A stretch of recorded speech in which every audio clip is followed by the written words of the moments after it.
peace. Please, I'm not even going to explain to you that Benny, there's a you've not got genocide anything being better to going do on for a few minutes, inside no? You of haven't Palestine. explained anything. All you If said you is are the America only bad. ones that don't watch the news, I'm sorry. And now I'm finished. Thank God he's finished. Thank you, Jesus, he's finished. All right, thanks God. All right, let me just tell you something about all the conflict. If Israel put down their arms, there'd be a genocide. If Palestine put down theirs, there'd be peace. And everybody knows that. And it is their country because the Bible says it, which is, it's a lot older than what the Quran is. There you go again. Benny, if I was near you, I'd strangle you. Are you going to stop? Are you going to let me speak? Please, Benny, you're doing me head in. I swear to God you are. Please be quiet. So I'm just saying, you're at it all night, you haven't stopped. Can I just say something? The Bible tells us this. It's the most oldest book in the world. It's the most sellable book in the world. So I'm just saying to you, they do own it. God is God. He created the world. He's allowed to do what he wants, come back as a man, do what he wants. He's allowed to give this land to who he wants. He gave it to the Jews. So please, they came in on October the 7th, attacked them again. They do not stop. They're blowing up buses with children and everything in it. And all you're doing is you're upset now because the Israelis are really angry into getting their own back. They've had enough. Yes, I wasn't Palestine even needs to be talking free. about Palestine. If Palestine you needs to listen be to me, free. Mary, I was talking about the Palestine needs to Syrian be free situation. from Hamas. Mary, Benny, shut up. Mary, Shut up. no, you don't say to me, shut up. Who do you Yes, think I do. you are? Shut up. Shut up. Benny, you've Can been talking you for the please last talk 15 with minutes about the respect to me, Syria Mary? situation, and all you He said hasn't is stopped. He America hasn't stopped. forced Israel to go into Syria. That's all you. He hasn't stopped. Give him another chance again.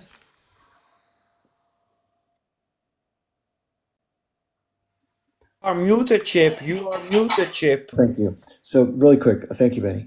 What I do, this is how I run the panel, just to keep it sensible and kind of manageable. People take turns. So what you keep doing, which is fine if you want to, I just can't keep you up here, is you keep jumping in when someone else is speaking and interrupting them, which is really hard for them to get their thoughts out. So I respect your views. Hopefully you can respect others as well. That's what we want to do here if you can. So what I want to do is I want to let Mary Jane finish.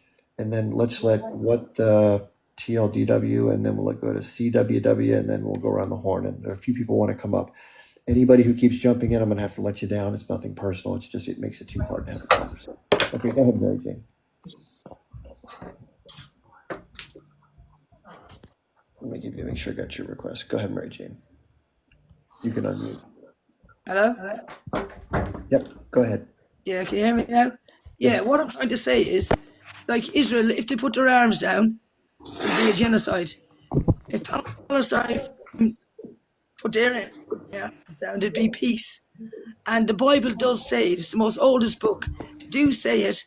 I think they've made the Abraham Accord. They've made so many pieces with even America has helped them to do it with the Palestinians. They wouldn't accept it. The Jews got the most swampiest and worst part of Israel. And the Bible said it, they'll turn a desert into a heaven. They did. Then on October the 7th, these lot come in, jumped over the fence, attacked them. They don't care. They give their own children, put bombs on them to blow people up. Honestly, they don't care. The Jews owns that land. Bitch. You are God lying. is God. No, wait. You are I thought you blanked him. Okay, sorry, Betty. Gotta let you go, my friend. Thank God he's blanked. Pretty clear. Yeah, let him off. So Listen, so what I'm trying to say to you, is just I'll only be on for a couple of seconds as long as I just get my opinion in. Yeah, go ahead. So what it is if there's a God that created us all. People look at the creation. Oh, look at that, it's lovely. Think of the Creator. He's allowed to do what he wants. He's God. He can give what he wants. He owns the world. He gave that bit of land, the most smallest little piece in the Middle East, to the Jews. And all these wants to take it. So they gave him that part there, Gaza. They used to have him out working in Israel. They had him coming out there working, doing everything in there until they started doing all of this. They took the army, the IDF out of there, left them have their own thing. They left them vote for their own government. They voted for Hamas. Yes, Palestine should be free from Hamas. Listen, the Israelis has had enough now. Do you know what I mean? They've had enough. All I'm saying is go to the Bible and it says it. And all he does is shouts all day. And yes, I stand with Israel all day long. All right, So thanks, that's Mary it. If anybody else wants to say anything, they can say it. Yeah, God bless I'd you. like to say something just real quick. I want to make one quick response. That is one of the most oversimplified, most narrowly constructed framings of this issue that I've probably ever heard. I'm not trying to be critical of Mary Jane. I was saying that the way she presented it was narrow. To somehow fast forward from 3,000 years ago to October 7th is just mind-boggling to me. But let's put it this way. There's a lot more to the story than Mary Jane shared. I know that Benny's probably in the comments freaking out. Benny, trust me. Just to let you all know, just so you know, Mary Jane, so you know why I'm speaking this way. I'm not trying to be condescending, I swear. I've studied this for 35 years. So I've read about it, read dozens of books, listened to thousands of hours of debates and scholars and all sorts of things. I have a lot of background on it. Not that doesn't mean your opinion isn't valid and mine is better. It just means that some of the context, I think, was not included in the way you painted the picture that's critical to understanding the totality of why certain things have happened, including 10/7. So with that said, I'm going to let the next person go. Who was next? Was it what the TLW? Oh yeah, I just wanted to correct a few narratives. Like everybody says that in Israel it's all Europeans, but the reality is like half the Jews there are from the Middle East, and not only that, like 20% of the population is Arab, and then not only that, but like half the country is secular, meaning that they're not religious, and this is not all because of religion is why they're there. Right. So I just wanted to correct that. No, that's good. As far as like and then as far as historical narrative, like Israel is there after World War II because there was a literal big situation where many millions of people were unalived and they had to go somewhere, and that's why they chose their ancestral homeland. So it's not the Bible told them, and so they have to go do it, and they have to unalive other people to do it. It was just hey, we as a people need to go somewhere. Why not go back to our home? And when they went there, they purchased the land when they founded Israel. This was not there was brown people and they came in with pews and forced people off to take the land. They literally bought the land legally. So that, there's just, unless somebody can say I'm wrong, I'm sure Benny will say I'm wrong. I can clarify some of these points. So you're right, and you're also not right. So let me explain why. So of the territory that became Israel proper as of 1948, 5.7% of that land was purchased by Israeli Jews. The remaining 94.3% of it was awarded by the UN as a part of the partition plan. Unfortunately, which is why I have issues with it, I have no problem with the Jewish homeland, who would, but the people that were adversely affected by the formation of the state are the ones who have an issue with it. I'm sympathetic toward them feeling the way they feel. And that is, there's about 700,000 people or so who had to go somewhere else because of this happening. There were about 10,000 Jews who had to go out from the areas outside of Israel back in. That's a pretty big difference in terms of who was adversely affected. In addition, just real quick, if you and I had been living somewhere for 12 generations, and we just happened to be there, and then someone came in and said, hey, I was here 340 generations ago, so I want it back, we'd be like, what? So again, this is all plays into which side you view it from. But just right now, and this happens historically in a lot of cases, so life isn't fair, let's face it. But it's never fun. I would like to respond after that. Yeah, sure. Well, if I can go back to the first. Real quick, just want to make the last point. It's never fun when you're on the receiving end of being pushed out of a place, and that's why I think people are still angered by it, if that makes sense. Go ahead, please. Finish up. Finish your thought. Sorry, didn't mean to do that. Go ahead. Please go ahead. The Jews purchased like 77% of the land, and they were awarded the rest. The reality is that it's not like the whole land was 100% occupied. Most of the land that the Jews were awarded was desert land that was completely unoccupied and unlivable. So that's a mischaracterization as far as a portion of it was. A portion was. Yeah, but okay. Yes, so I and so your second point also is when you're saying 750,000 people were displaced, they were only displaced after the war or after the Arabs initiated. That's not entirely true. So how many of that 750,000 were displaced before the invasion from 7 Arab countries? About 26,000. Okay, so you're saying 26,000 Arabs were displaced by Israel, and then not by Israel. A war happened by Zionist gangs, and that later became part of the Israeli military.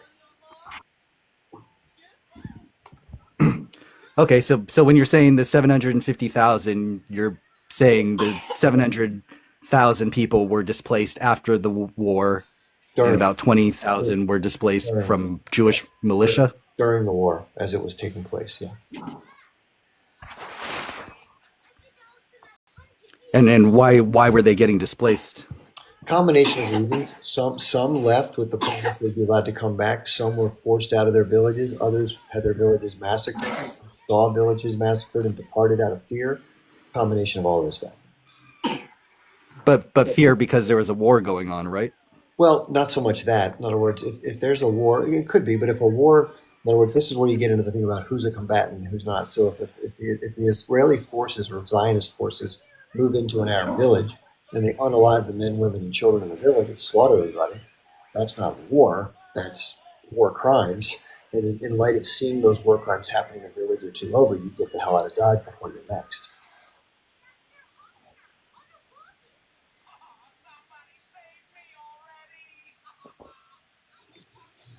Yeah, I mean, Or, it just or unless maybe you it was can, just like yeah. in Lebanon. You know, you put a note, there is a war, better get out, and they just leave. No, Which it's is not how actually what happened. that's not how it happened. Yeah, yes, it is. There is an admission from a politician in the Arab world, I think from Syria, from Lebanon, and they took the guilt. They said it was our fault. And now it's our responsibility to get those people that we told them to get out, to help them get back. That's actually history, Chip, and you know that. I mean, the fact that you hear that, this is not the first time you hear that. Hold on, if we play the tape back, Menkins, I'm not trying to stop you from talking. I did say that. I said some were told they What didn't have- some? I said some. They told, Menkins, no, most of Let them. me finish. No, it's not most of them. This is where it's unfair from your point of view. So I just acknowledged the fact that there were some of the people who left, many in fact, but not most. Many did leave with the promise of being able to come back. So in that regard, I agree. But it wasn't like everybody one day said, okay, you know what, let's all leave. And when this is all done in our favor, we're going to come back. And the oops, it didn't work out too well. I guess we're fucked. That's not how it happened. Okay? Go ahead. According to the resolution, you remember what they said? There is a four accounts. And one of them is that you need to come and live in peace with Israel. Now, when you don't acknowledge the state of Israel, you cannot come back. So, yes, they had a period of time of at least 2 years that they can come back. And we had something like 100,000 that came back. If you go to the enemy line and you want to live with the enemy and not stay in your country, this is your own fault. Many stayed and they become civilians. It's simple. I want to tell you something. You talk about diversity, right? Talk about what? You said that there is an issue of diversity in the land and so on. You forgot about the 300 years of occupation by Muslims in the Middle East, that they didn't allow Jews to buy a land in Israel. Yeah, They could have justice. They Yeah, could there have was- justice with the Jews. Yeah, I don't and give disagree. the Jews their land back. But what they chose is to occupy it after they stole it from the prior occupier. So they stole from a thief and they occupied for 1,300 years. They didn't allow. I'm not going to let you come in and dominate the panel without letting me at least respond a little bit, real quick. Let me Okay, can I land? Can I no, just give me a sec. Give me a sec. So what I was going to say is this: yes, there was something called dhimmi status. For those who don't know what that is, in the majority Muslim occupation of the land for the time after the Muslim conquest, Jews who lived there did live in a subservient sense. They were sort of second-class citizens under what's called dhimmi status. They had to pay a small tax. It was half of what usually the typical tax paid by the average person of who practiced Islam, but they didn't have to fight in any combat, and they were protected in case of war. What about taking your any Muslim could come to a Jewish house and stay there for 3 days and eat whatever we want? What about the fact that a Muslim cannot be called a liar by Jews? What about that a Jew cannot hit a Muslim? Do you forget all that? What about the Jews cannot ride on horses? There was all sorts What of. about Christian and Jews cannot restructure? Rather than going through the litany of all the small things, there was Talking unequal about slavery and even ethnically cleansing. We're not talking about Next some other time when Sorry, can I ask you a question? Just to be fair to Makins, okay? Jewish people were not treated fairly under that structure. are the instances he's trying to point out. I agree with him. So it doesn't. I don't blame anybody who's Jewish to want to get out from under an unfair situation. I don't blame Palestinians who want to get out from under an unfair. It's the same exact logic I apply to both. Okay, but Menkins, if you want to come up and have a dialogue instead of Can I ask talking, you a question? let's talk. Okay, go ahead. Who wanted to go next? Is it CW? Yeah, hi. Hey. How are you? Okay, thanks. Obviously, I'm gonna be honest. Before I ask my question, I do stand with Israel, and that's just how it's gonna be. But my question to you is: do you think Donald Trump can stop this war? Because he's been talking about stopping Ukraine and Russia. So do you think he'll be able to stop this war? It depends on what he can handle. Shadow, I'm just going to put you on mute there, a lot of background noise. It depends on what can be hammered out. I mean, he fancies himself a deal maker. So this is going to be one of the toughest deals to make in the history of the world. No other U.S. president or administration has been able to reconcile the differences. I don't believe he will be able to. He may throw his weight out, make all sorts of threats, which he seems to be doing now, like bring the hostages back or else what? Of course. Do you think he's going to stop the war with Ukraine and Russia? I think he will negotiate that one to a conclusion. That one's much easier to bring to an end. But do you think that'll be done before the end of 2025? If Or he do you has, think that'll take longer? if his desires are met, yes, I can't predict the future, but I think it's more likely than not.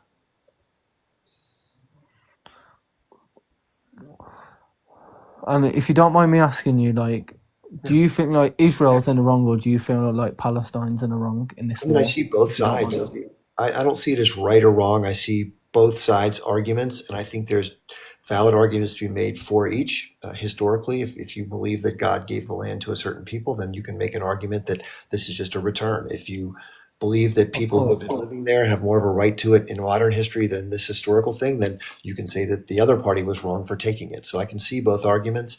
Right now, with what's happening, just right this second, I think the way Israel's choosing to go about going after the Hamas group is reprehensible. It's unforgivable. It's the most disgusting act of barbarism I've seen in my lifetime.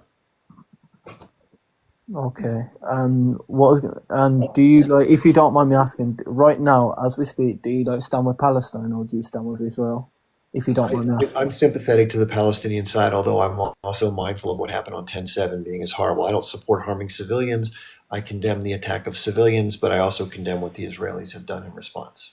Of course. Listen, to be honest, I condemn both sides, but if you want my honest answer, I do stand with Israel. I'm happy to explain why, but I do stand with. That's okay. That's the beauty of this whole thing. Everybody can have their point of view. So, but if you don't mind sharing with the audience, what's the primary reason why you side with that? Because obviously, I know we shouldn't really be talking about. It's not really a religious discussion, but it does say in the Bible, if you bless the Jews, you will be blessed. If you scorn the Jews, you will be scorned. So I am not going to go against Israel or the Jews when it's saying stuff like that in the Bible. I'm not going to go against them, and I'm a very strong believer in the Bible. Do you make any differentiation between, I think I'll just use your language, the Jews and the modern political nation state of Israel? Is there any difference? Not really. So I don't really know too much about it. I just know that they kind of live within Israel, if you know what I mean, or some of them do. Fair enough. I think a lot of people take the land of Israel as spoken to in historical biblical text. And obviously, it's a territory. It was never a nation state back in the day. It was a kingdom at some point under David, but it wasn't necessarily a nation state as we know by modern forms. But the modern version of Israel is a nation state that's born out of Zionism, which is an atheistic political movement to establish a homeland for ethnic Jewish people and religious Jews, which is a different thing in my mind from the territory and the historical connection to the Holy Land. I see of course, and obviously I believe that is the world. I believe personally that is the holy land of the world. People obviously will have different opinions. Like Muslims might say Mecca is. I believe Israel is the holy land of the world. So Yeah.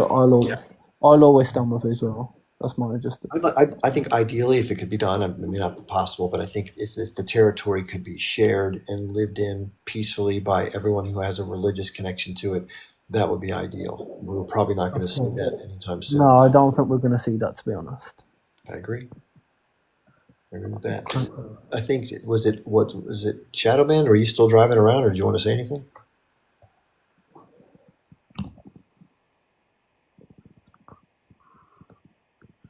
Because what I know, Yeah, what I'm going to do is I've been on this since I think about 3:30 p.m. today. It's about 7.5 hours in. So Could I I'm just say going one to, more thing before you yeah, go? go ahead. I'm going to shut it down after you finish. Because what I've noticed, like about like religion, like kind of the important thing about religion, like Jesus Christ is like a political point, like a main figure in like most religions.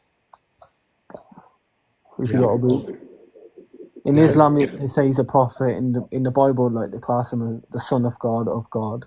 So like I see his influence, his importance, like a very kind of key, if you know what I mean.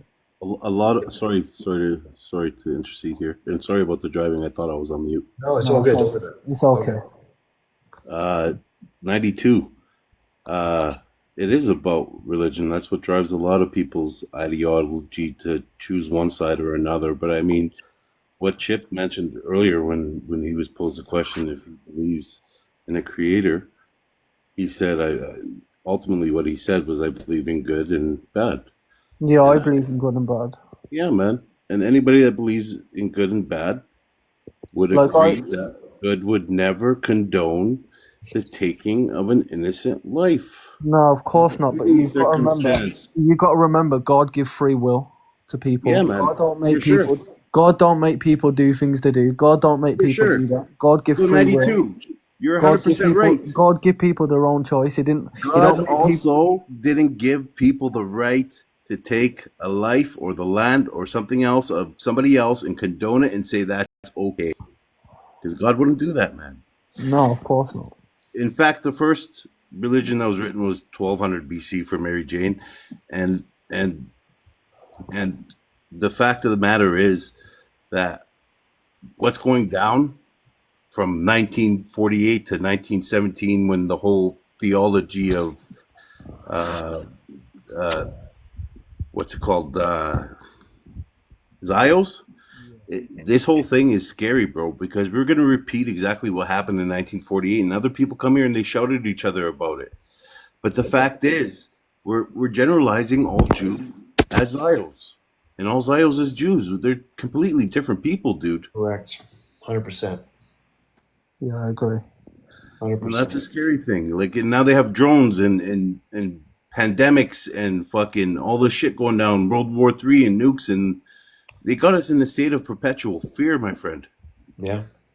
No, So I really- noticed though, but like these pandemics and these like Yeah, like these dude. wars. So rather than butt heads and argue about the word of this from 3,000 years ago and 1,000 years ago you did this and your great grandfather did th-, like, who cares, man? Get us to where we got what got us here, which was our inherent nature, which is to work together and communicate. Yeah, good point. That's a good way to close on. One quick statistic before we say goodnight to each other is this. So this is fascinating to me. So in the world, there are about 15.5 to 16 million Jewish people in total. And in the United States alone, there are 23 million Christian Zionists. Yeah. So there's more Christians who are Zionists than there are all of the Jewish people alive today. That's a pretty fascinating number, I think. And with that, we're going to close. Thanks for being everybody. Real quick announcement, though. Tomorrow morning at 9 a.m. Eastern, I was invited onto another person's panel to debate. So if you'd like to come check it out, best thing to do is to give me a follow, and that way you'll see me when I come up at 9 o'clock Eastern time tomorrow morning. But if you know the person, his nickname on TikTok is Hack, H-A-Q. He's an Australian fella, and it's going to be myself and a guy named Morocco Israel, who's an older pro-Israeli who has Moroccan background, and very outspoken guy. Should be fun, and hope you can come join it. But thank you all for everyone who's on the panel and moderators and everybody who gifted and all the other stuff like that. Thank you so much. This is always an enjoyable time, and I'll see you the next time. Good night, everybody.